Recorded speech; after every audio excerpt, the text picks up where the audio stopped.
वन्दे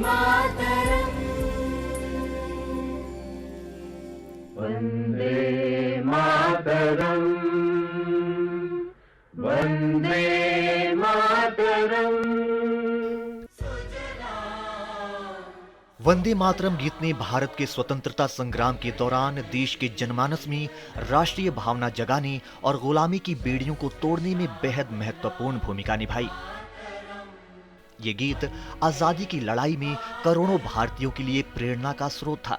इसी कारण इसे स्वतंत्र भारत के राष्ट्रीय प्रतीकों में शामिल करने का निर्णय लिया गया।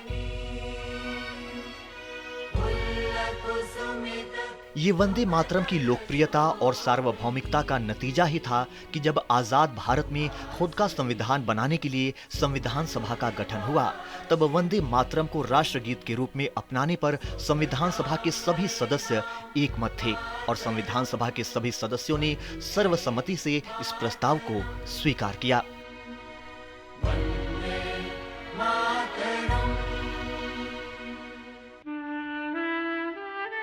24 जनवरी सन 1950 को जब संविधान को अपनाने की घोषणा की जा रही थी, उस समय स्वतंत्र भारत के प्रथम राष्ट्रपति और संविधान सभा के अध्यक्ष डॉक्टर राजेंद्र प्रसाद ने वंदे मातरम को राष्ट्रगीत की दर्जा देने की घोषणा की।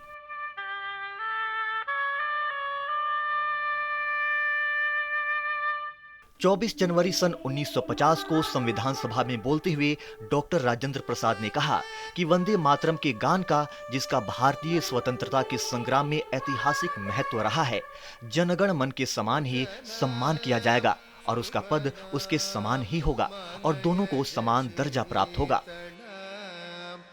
इसके बाद संविधान सभा के सदस्य लक्ष्मीकांत मैत्र ने अन्य सदस्यों के साथ संविधान सभा में वंदे मातरम गाया।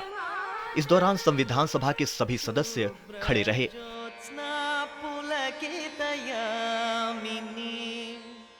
इस तरह वंदे मातरम को संविधान सभा ने न केवल एक गीत बल्कि भारतीय स्वतंत्रता संग्राम की आत्मा और राष्ट्रीय भावना के प्रतीक के रूप में सम्मानित किया। आजादी के बाद से ही वंदे मातरम को आधिकारिक समारोहों, सार्वजनिक आयोजनों और शैक्षणिक संस्थानों में विशेष सम्मान के साथ स्थान दिया जाता रहा है